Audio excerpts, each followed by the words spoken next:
무엇이든 탐내지 않는다. 공짜라면 여름에도 속내이라는 말은 나도 대단히 좋아하며 어떤 사람이 무엇인가 주겠다고 할 때면 반드시 이 말을 중얼거린다. 그러나 실은 사회가 주는 것이라면 제도적인 것이든 무엇이든지 받고 보자는 것은 아무리 고령자라 할지라도 거지 근성이 나타나는 증거이다. 나이에 관계없이 지불할 능력이 있는 사람은 그 시대의 정부가 아무리 타락해 있다 하더라도 스스로의 존엄을 위해서 자신에게 소요되는 비용은 지불해야 마땅하며 부여받은 특권도 포기해야 당연하다. 이는 단순히 살아가는 방법의 미학으로 끝나는 것이 아니다. 자신의 일은 스스로 해결하는 것이 행복이라 느끼는 사람은 몇 살이 되더라도 젊고 또한 그런 생각이 앞으로도 그 사람의 젊음을 계속 유지하게 한다. 실제로 노인들 사이에 늘 문제가 되는 것은 자신이 갖고 있는 돈을 어떤 템포로 사용해가는 것이 좋을까 하는 것이다.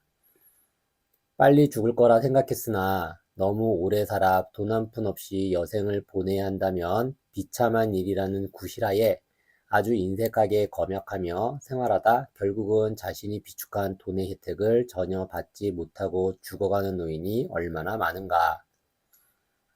그것은 어리석은 일이라고 나는 지금 노년인 나 자신에게 분명하게 선언해 두고 싶다.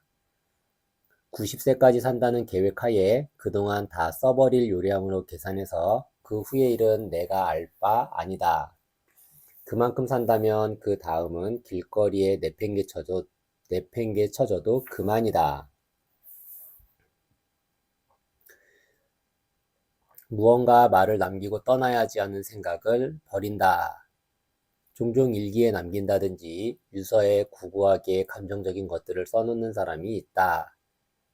경제적인 배려에 관해서는 사무적으로 처리하는 것도 좋으나 그 이외의 것은 아무 말도 하지 않은 채로 죽는 편이 아름답다고 생각된다. 내가 아는 사람 중에 아마도 갖은 원망을 길게 늘어놓은 일기를 남긴 사람이 있었다. 그의 가족은 그 사람이 죽었을 때 그 일기를 관에 넣어 주었다고 해야 할지 읽어보지 않은 채 태워버렸다고 써야 할지 나는 잘 모르겠다. 자신은 이토록 방치되었다고 써놓았다 하더라도 그것을 사후에 남은 가족이 읽었을 때 노인이 과연 즐거울 수 있을 것인가? 더욱이 방치한 가족이 그것으로 회개한다든지 하는 일은 거의 없다고 생각한다. 노인을 방치하고도 태연했었던 가족은 자신들이 조금이라도 불쾌하게 될 일이라면 노인에 대해 결코 눈길을 주지 않는 습성이 있다. 당연히 회개하려고도 하지 않을 사람들이다. 그러므로 아무 말도 하지 않는 편이 좋다. 즉, 어리석은 사람과는 상종하지 않고 사는 편이 좋다는 뜻에서 아무 말도 하지 않고 아무 말도 써서 남기지 않는 것이 좋다. 생각하기에 따라서는 일기를 읽지 않고 태워버린 가족이 현명했다고 할까? 예를 지킨 결과가 되었다고 할까? 만일 거기에 가진 원망이 쉬어있는 것을 읽는다면 유족은 사후 더욱더 죽은 노인을 이후여하를 막론하고 혐오하게 될 것이다.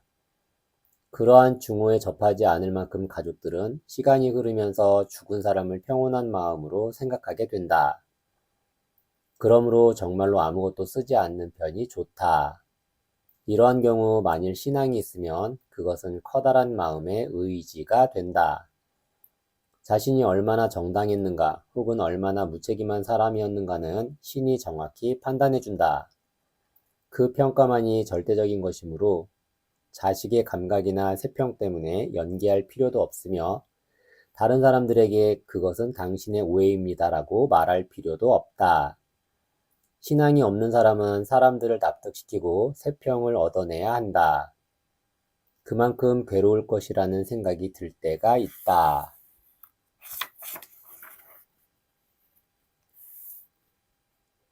화초 가꾸는 일만 하면 빨리 늙는다. 노인이 화초를 가꾸는 일은 확실히 바람직한 일이다. 그러나 초목은 묵묵히 자라든가 묵묵히 시들어가므로 본질적으로는 그다지 호된 정신적인 활동을 필요로 하지 않는다. 거기에 비하면 인간의 마음을 파악하는 것은 참으로 어려운 일이다. 인간은 결코 단순하지 않다. 거짓말을 하기도 하며 모순되는 여러 가지 요소를 동시에 마음에 품고 있다. 그런 심리는 바깥 세상의 영향을 받고 변화한다. 딱 어떻다라고 한 가지로 설명할 수 없다. 화초를 벗삼는 생활이 항상 평평한 대지 위를 걸어가는 것과 같다면 인간의 마음을 상대하는 일은 흔들리는 통나무 위를 건너는 것과 같다.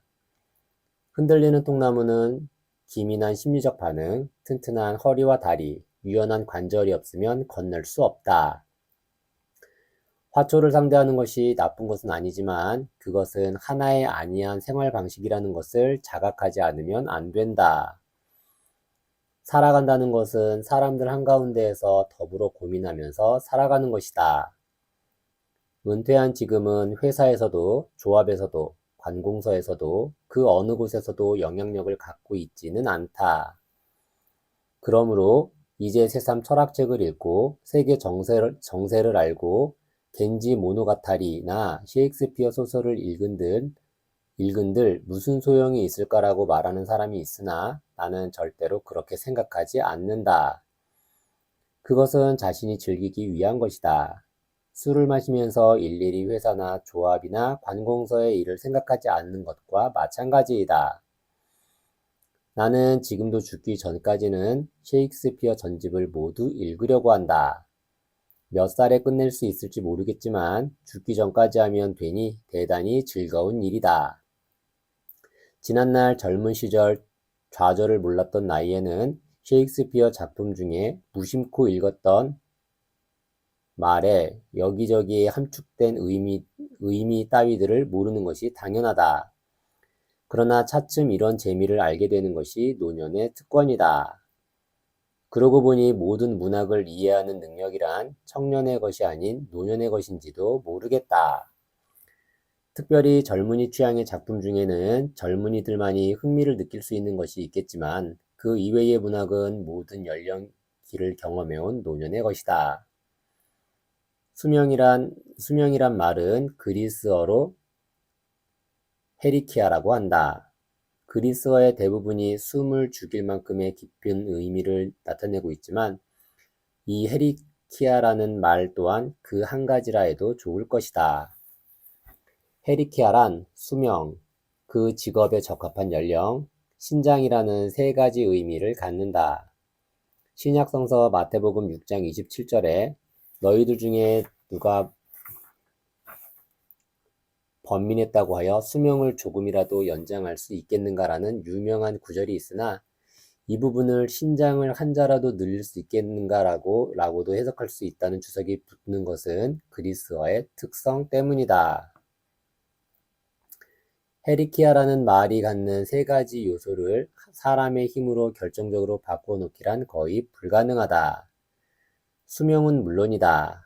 10대나 20대는 아직 영원히 죽지 않을 것 같은 기분이 드는 나이지만 그래도 가끔 소년이나 청년이 갑작스럽게 때이른 죽음을 맞이할 수가 있다. 그 직업에 적합한 연령이란 개념도 가늠하기 어렵다. 야구선수도 오페라 가수도 최전성기의 전후에 대체로 활동할 수 있는 연령이 있다. 노력이나 소질로 몇 년은 연장할 수 있으나 50세의 프로야구 선수도 60세의 세계적인 콜로라투라 소프라노 가수도 없다. 또한 사람은 자신의 신장이 약간만 더 컸더라면 인기가 있었을 텐데 라든지 약간만 몸집이 작았더라면 귀엽게 보였을 텐데 하며 속상해한다. 그러나 자신의 신장을 1cm 늘리는 것도 줄이는 것도 불가능한 일이다. 그 직업에 적합한 연령을 생각해보면 노년에 유리한 것도 있다. 독서나 철학을 하는 것의 헤리케아는 노년이다. 사람의 마음을 사로잡는 일도 역시 그렇다. 그러면 어학은 어떨까? 어학을 터득하는 능력은 만 9세부터 13세까지가 학습하기에 가장 적합하다는 연구 결과가 있다. 그러므로 예를 들어 90세가 되어 러시아어 공부를 시작한다는 것은 별로 능률이 오르지 않을 것이다. 그러나 그것이 즐겁다면 몇 살이 되어서 공부를 시작해도 좋은 것이다. 단지 노파심에서 하는 말이지만 공부를 시작한다든가 하면 아직 계속할지 어떨지를 모르는 상태에서 바로 주변에 나는 이런 공부를 시작했다고 선전을 하고 다니는 노인이 있는데 나로서는 유치하다고밖에 생각할 수가 없다. 공부라는 것은 조용히 시작해서 조용히 지속하게 되면 언젠가 물이 흘러넘치듯 그 성과가 나오게 되는 법이다. 유치란 무엇보다도 노인에게 가장 어울리지 않는 것이다. 유치스러워지는 것 역시 노화의 조짐이다. 뭔가 이루지 못한 과거가 있더라도 유감이었다는 말 등은 하지 않는 것이 좋다. 어떤 정치가가 죽었을 때 총리가 되지 못한 것을 내심 서운해했다는 소문이 나돌았다. 사장, 예술가, 등산가, 운동선수, 누구든 마찬가지이다. 무엇인가 이루지 못한 과거가 있더라도 유감이었다라는 말 등은 하지 않는 것이 좋다. 왜냐하면 주위에서 그 사람은 도저히 그런 인물은 못 되었다고 생각할지도 모르기 때문이다. 아프리카를 제법 잘 알게 되면서부터 나는 인간이 평생 지닐 수 있는 것에 대해 대단히 겸허한 마음을 갖게 되었다. 일생 동안 어찌됐든 비와 이슬을 막아주는 집에 살 수 있었고 매일 먹을 것이 있는 생활이 가능했다면 그 사람의 인생은 기본적으로 성공이다.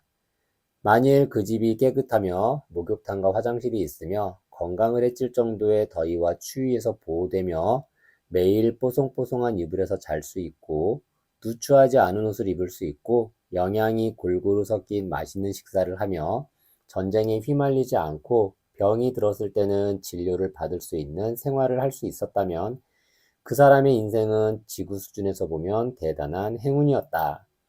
만일 그 사람이 자신이 좋아하는 공부를 하며 사회의 일원으로 활동하며 사랑도 알게 되며 인생의 한 부분을 선택할 수 있었고 자유스럽게 여행을 하며 자신이 좋아하는 독서를 하며 취미 생활을 할 수 있게 되고 가족이나 친구들로부터 신뢰와 존경과 사랑을 받았다면 그것만으로도 그 사람의 인생은 그야말로 대성공인 것이다.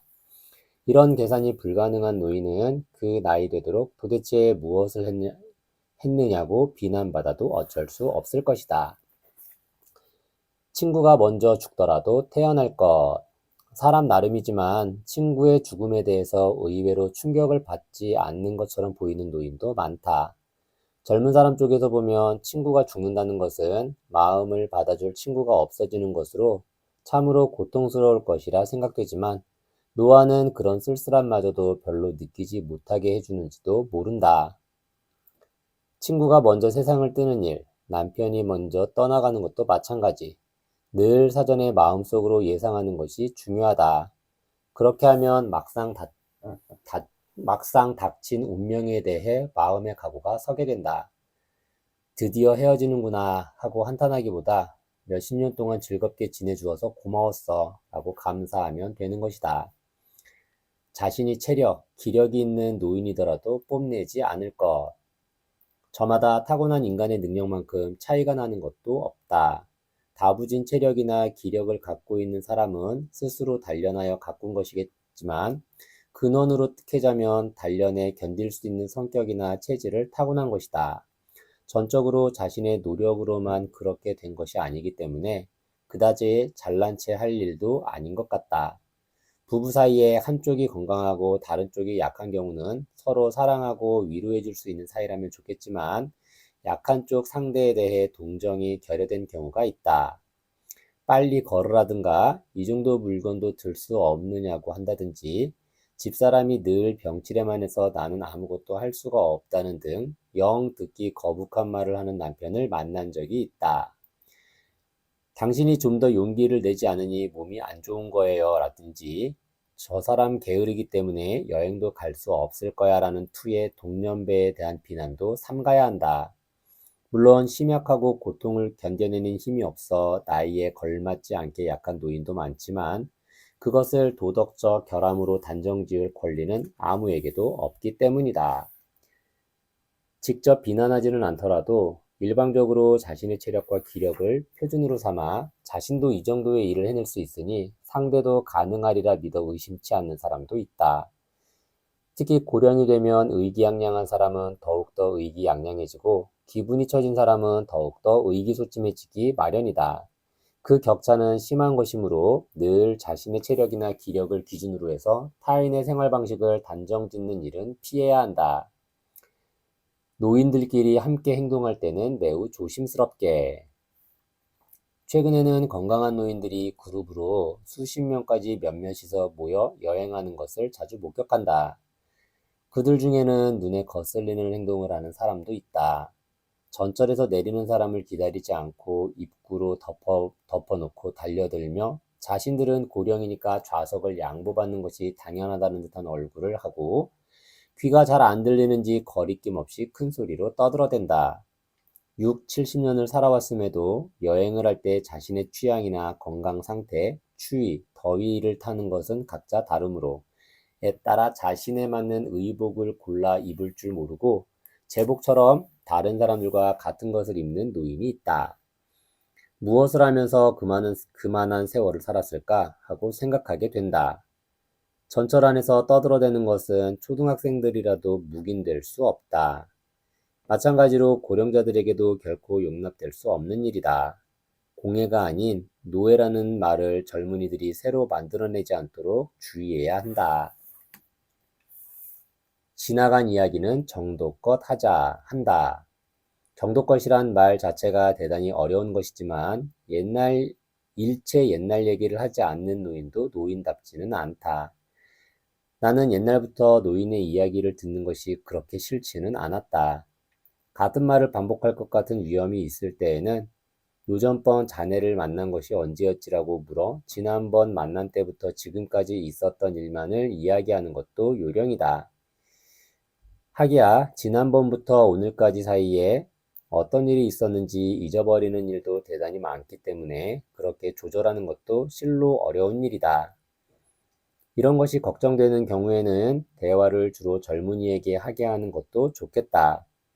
젊은이들은 가끔 노인들을 겁주기도 하고 속이기도 하며 무사하기도 하지만 악의가 아니므로 속아주기도 하고 무시당하면 그만인 것이다. 여자의 경우 옛날에는 미인이었다. 남자의 경우 옛날에 꽤 여자에게 인기가 있었다는 말은 많은 사람을 웃기려고 작정한 경우를 제외하고는 하지 않는 편이 무난하다. 참으로 똑똑하다고 생각되는 사람도 옛날에는 미인이었다고 말하길 좋아해서 놀란 적이 있다. 그러나 현재 그곳에 있는 것은 축 늘어진 피부의 노인일 뿐이다.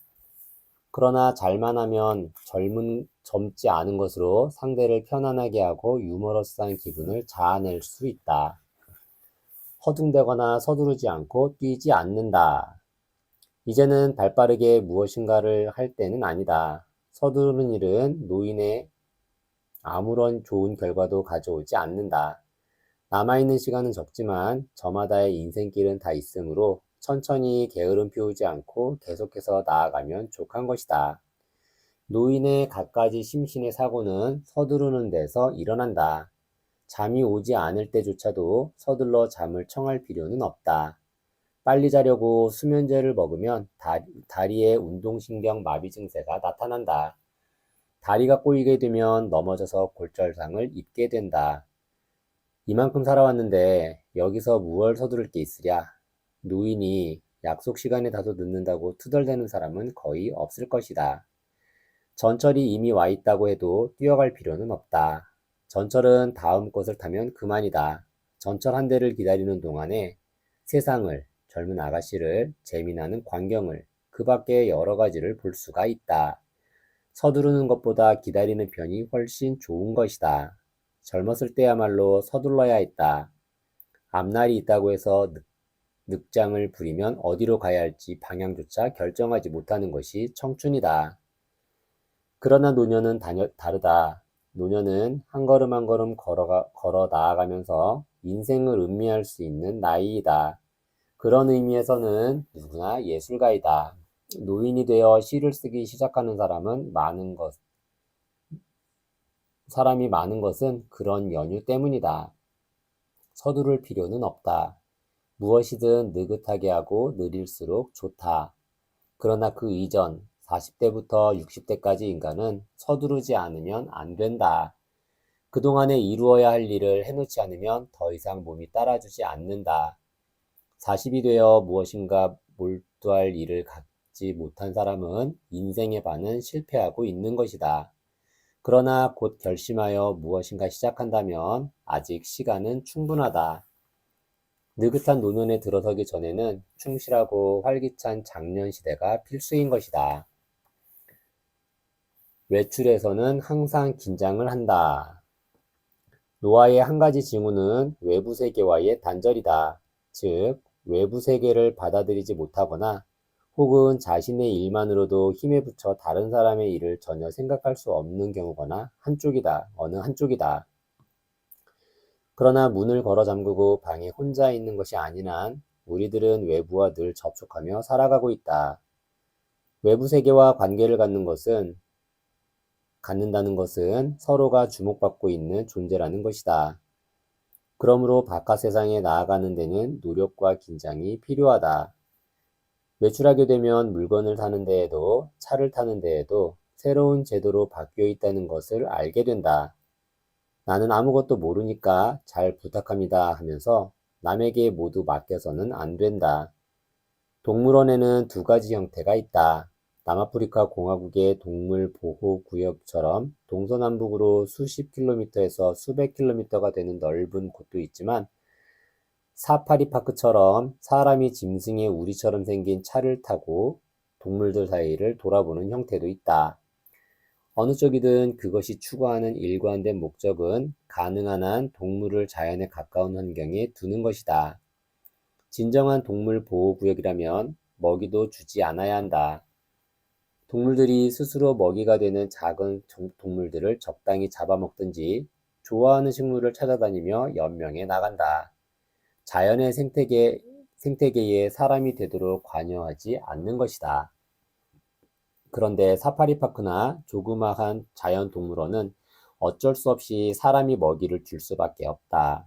그것이 동물에게는 편하고 좋은 것 같지만 가장 기본적인 차원에서 부자연스러움을 주는 결과를 가져온다. 인간에게도 동물에게도 살아간다는 것은 물과 먹이만으로 되는 것은 아니다. 위험이나 불안도 때로는 필요한 긴장감을 불러일으키고 그것이 인간을 포함한 모든 생물의 생리에 바람직한 효과를 만들어내기 때문이다.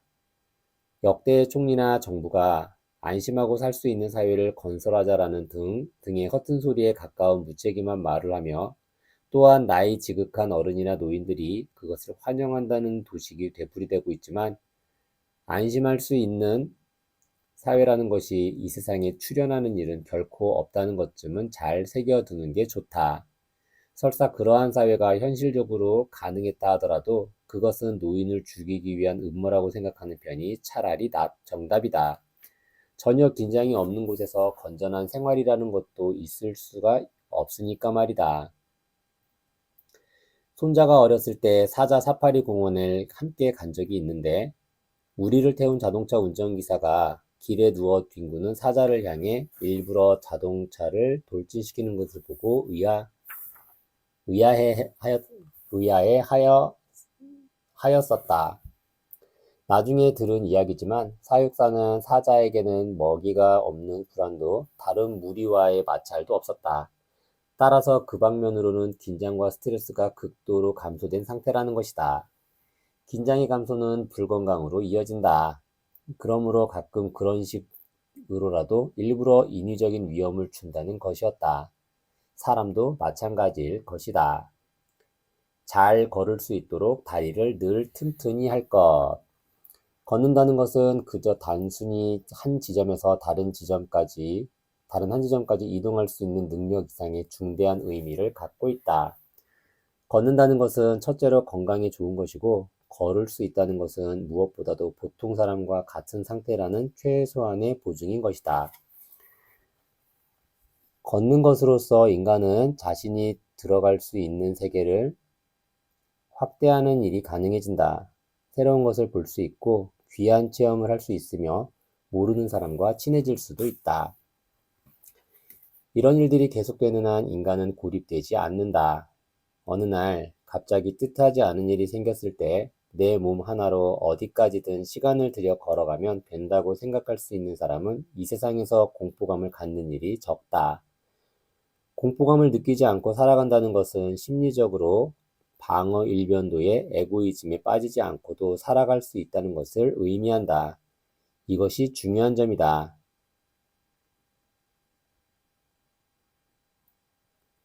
젊었을 때부터 택시만 타고 싶어 하는 사람이 있으나 노후를 생각한다면 그것은 자기 건강을 생각지 않는 것이다.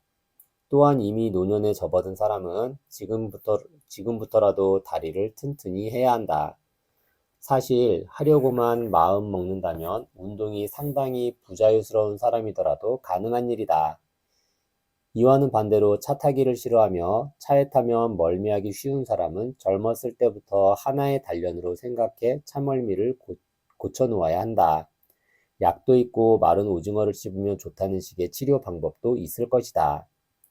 나이 들어 몸이 부자유스러워져도 자동차를 타고 다니면 낯선 마을을 여행할 기회가 많아질 수도 있다.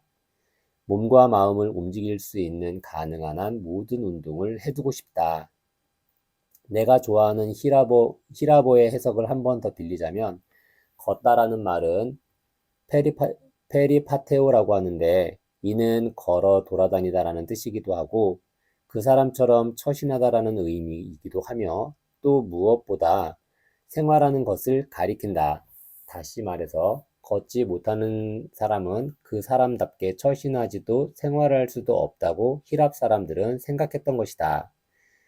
그러나 이것도 원칙이다. 인간에게는 바란다고 해서 늘 그렇게 되지 않는 부분이 있다. 그러므로 걷지 못하는 사람에게는 자상한 마음을 갖고 자신이 걸어서 보고 온 세계를 함께 나누어 갖도록 해야 한다. 나는 의사가 아니라서 의학적으로 설명할 수는 없지만 등뼈를 쭉 펴는 것은 뼈의 변형을 방지하고 내장의 운동을 정상적으로 하는 데 있어 중요한 일이라고 생각된다. 40세가 넘으면 가끔 거울 앞에서 자신의 자세를 점검하는 것이 좋다. 매일 적당한 운동을 일과로 할 것.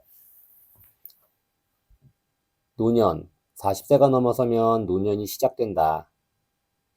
서글픔은 젊었을 때는 그냥 방치해도 별 문제 없었던 몸을 유지하는 데에 힘이 든다는 것이다. 특히 노년에는 신체의 각 부위가 위축되는 방향으로 퇴화한다. 그러므로 등도, 목도, 손가락도 모두 펴는 방향으로 트레이닝을 하기만 해도 상당히 다르다고 생각한다. 나 자신은 어느 편인가 하면 운동을 잘 못하는 편이었다. 그리고 좀 더 솔직히 털어놓으면 운동을 좋아하는 사람을 경멸했었다.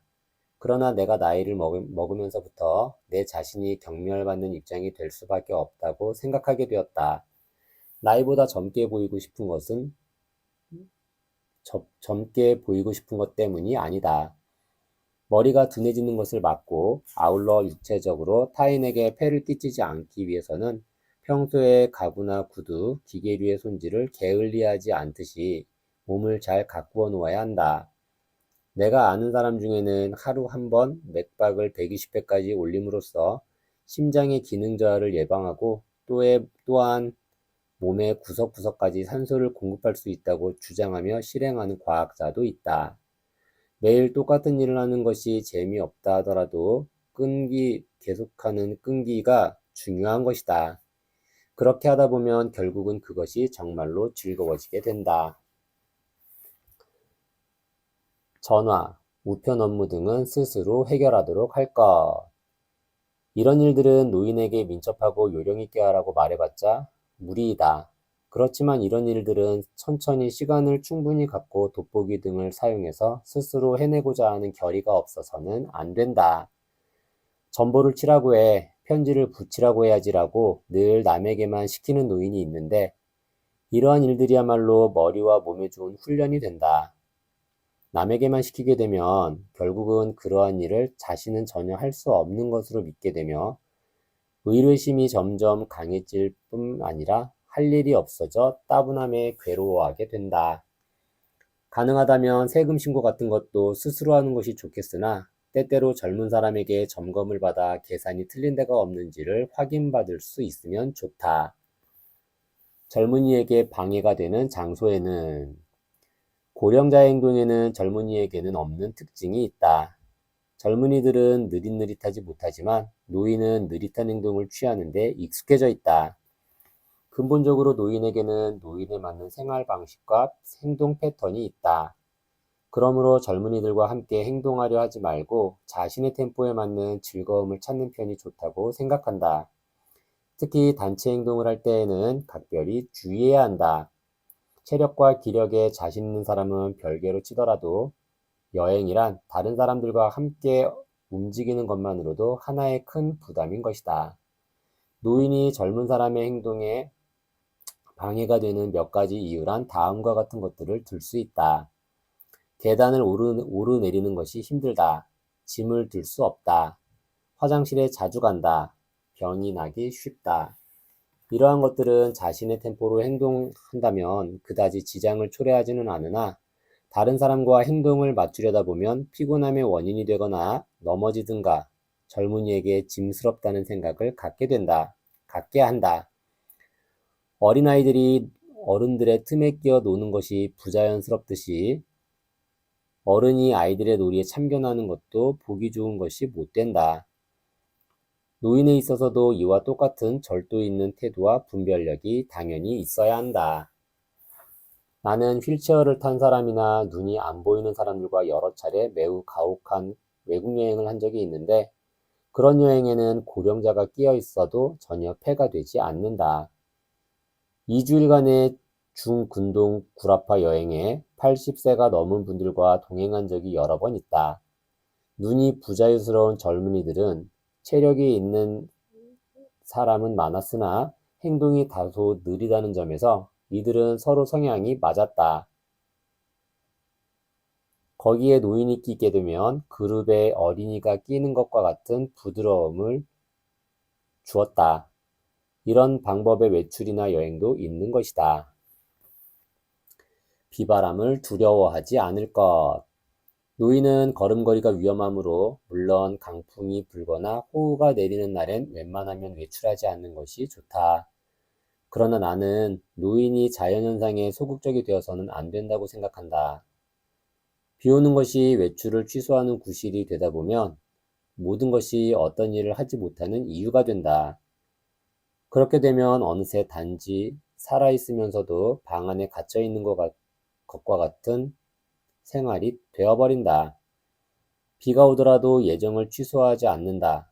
비를 만나 고생을 하고 바람에 날아갈 뻔하는 일들이 젊은이에게 필요하듯이 노인에게도 어느 정도는 필요한 자극이라고 생각한다. 지나치게 두려워하지 않을 일이다. 여행을 많이 할수록 좋다. 여행지에서 죽는 한이 있더라도. 젊었을 때야말로 여행지에서 불의의 죽음을 당하는 일을 두려워한다. 남편이 있고 부모가 있으며 자식이 있기 때문에 죽는다는 것도 마음대로 할 수 없었다. 그러나 수명이 다 된 마당에 무엇을 두려워할 것인가? 물론 우리들이 두려워하는 것은 죽음이 아니고 그 이전의 상황인 것이다. 여행지에서 움직일 수 없게 되면 고통이 심해지지 않을까 등을 두려워하는 것이다. 어디서 죽든 마찬가지다. 고향에서 죽는다고 해서 무엇인가 좋은 점이 있는 것도 아니다. 지구는 둥글게 이어져 있다.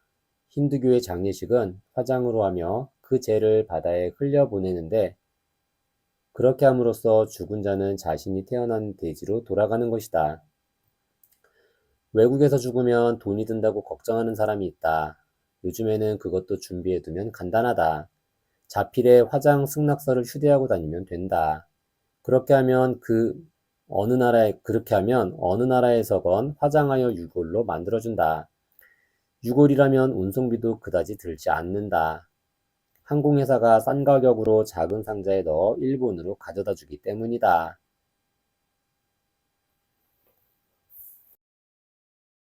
회사나 대청소 때 노인은 자리를 피해주는 것이 좋다. 생활의 커다란 변화만큼 노인을 피곤하게 하는 것도 없다. 또한 그러한 때에 노인만큼 짐스러운 존재도 없다. 모두가 걱정하고 신경을 써야 하기 때문이다. 젊은이들은 다소 잠을 덜 자거나 끼니를 걸러도 몸을 유지할 수 있다. 그러나 노인이 잠을 못 잔다든가 식사를 제때 하지 못하면 몸에 좋지 않다.